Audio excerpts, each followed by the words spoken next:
Strive toward a sound mind, at top speed and with your whole strength. If any bond holds you back, untie it or sever it. You must persevere, must develop new strength by continuous study, until that which is only a good inclination becomes a good settled purpose. Nothing that rushes headlong and is hurried is well ordered. Proceed with steady step, and if you would have all things under your control, put yourself under the control of reason. You will learn from her what you should undertake, and how it should be done.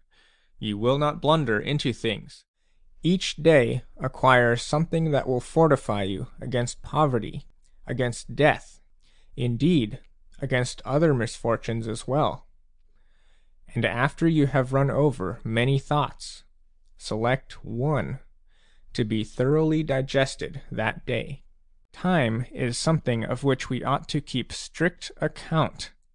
Hold every hour in your grasp. Lay hold of today's task, and you will not need to depend so much on tomorrow's. While we are postponing, life speeds by. Nothing is ours except time. Time is the one loan which even a grateful recipient cannot repay. Speech that deals with the truth should be unadorned and plain. Frankness and simplicity beseem true goodness. But the greatest benefit is to be derived from conversation, because it creeps by degrees into the soul. They enter more easily and stick in the memory, for we do not need many words, but rather effective words. Words should be scattered like seed. No matter how small the seed may be, if it has once found favorable ground, it unfolds its strength, and from an insignificant thing spreads to its greatest growth. Reason grows in the same way. It is not large to the outward view, but increases as it does its work. My terrors should be quieted, my irritations soothed, my illusions shaken off, my indulgences checked, my greed rebuked. Study cannot be helpful unless you take pains to live simply, and living simply is voluntary poverty. You should begin with it. Will any man hesitate to endure poverty in order that he may free his mind from madness? One should not seek to lay up riches first. For if you have anything, how do you know that you have not too much already? But if you have nothing, seek understanding first, before anything else. If you wish to have leisure for your mind, either be a poor man or resemble a poor man. Prosperity is a turbulent thing. It torments itself. It stirs the brain in more ways than one, goading men on to various aims, some to power and others to high living. Some it puffs up, others it slackens and wholly enervates. Would you rather be poor and sated, or rich and hungry? Prosperity is not only greedy, but it also lies exposed to the greed of others. And as long as nothing satisfies you, you yourself cannot satisfy others. You cannot escape necessities, but you can overcome them. It means something to call a halt, instead of pressing eagerly after favoring fortune. What chance has made yours is not really yours. Fortune has no jurisdiction over character. Let him so regulate his character that in perfect peace he may bring to perfection that spirit within him, which feels neither loss nor gain, but remains in the same attitude, no matter how things fall out. A spirit like this, if it is heaped with worldly goods, rises superior to its wealth. If, on the other hand, chance has stripped him of a part of his wealth, or even all, it is not impaired. There is no reason why you should put confidence in yourself too quickly and readily.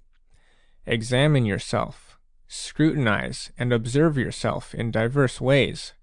Observe yourself, then, and see whether your dress and your house are inconsistent, whether you treat yourself lavishly and your family meanly, whether you eat frugal dinners and yet build luxurious houses.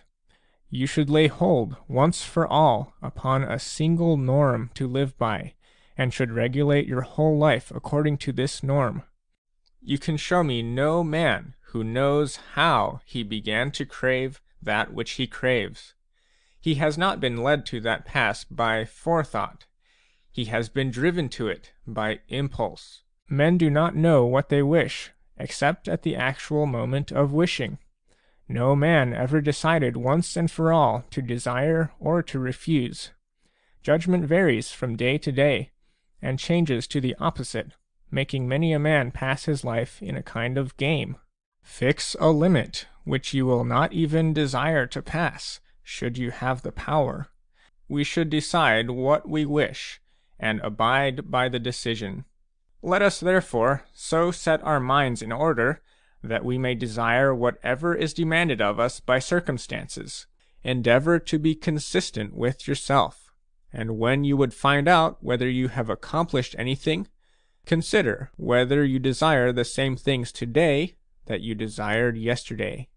A shifting of the will indicates that the mind is at sea, heading in various directions, according to the course of the wind.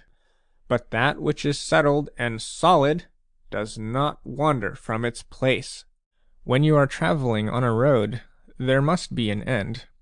But when astray, your wanderings are limitless. Recall your steps, therefore, from idle things, and when you would know whether that which you seek is based upon a natural or upon a misleading desire, consider whether it can stop at any definite point. If you find, after having traveled far, that there is a more distant goal always in view, you may be sure that this condition is contrary to nature. You should look not to the source from which these things come, but to the goal towards which they tend. The primary indication, to my thinking, of a well-ordered mind is a man's ability to remain in one place and to linger in his own company. Avoid the many, avoid the few, avoid even the individual. Withdraw into yourself as far as you can. Associate with those who will make a better man of you. Welcome those whom you yourself can improve. The process is mutual, for men learn while they teach. The time when you should most of all withdraw into yourself is when you are forced to be in a crowd. Yes, provided that you are a good, tranquil, and self-restrained man. Otherwise, you had better withdraw into a crowd in order to get away from yourself. This, among other things, is a mark of good character. It forms its own judgments and abides by them, simply by distinguishing between good and bad things, without patterning your opinion from the populace.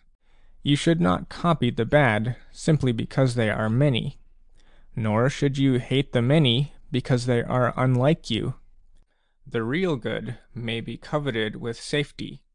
It comes from a good conscience, from honorable pursuits, from right actions, from contempt of the gifts of chance, from an even and calm way of living which treads but one path. But badness is fickle and frequently changing, not for the better, but for something different. Make progress. Let your thoughts, your efforts, your desires help to make you content with your own self and with the goods that spring from yourself. Make yourself happy through your own efforts. You can do this if once you comprehend that whatever is blended with virtue is good, and that whatever is joined to vice is bad. For man is a reasoning animal. Therefore, man's highest good is attained if he has fulfilled the good for which nature designed him at birth, to live in accordance with his own nature. Whatever is assigned to us by the terms of our birth and the blend in our constitutions will stick with us, no matter how hard or how long the soul may have tried to master itself. And we cannot forbid these feelings any more than we can summon them, that you may get such control over yourself that your mind, now shaken by wandering thoughts, may at last come to rest and be steadfast, that it may be content with itself, and, having attained an understanding of what things are truly good, and they are in our possession as soon as we have this knowledge, that it may have no need of added years,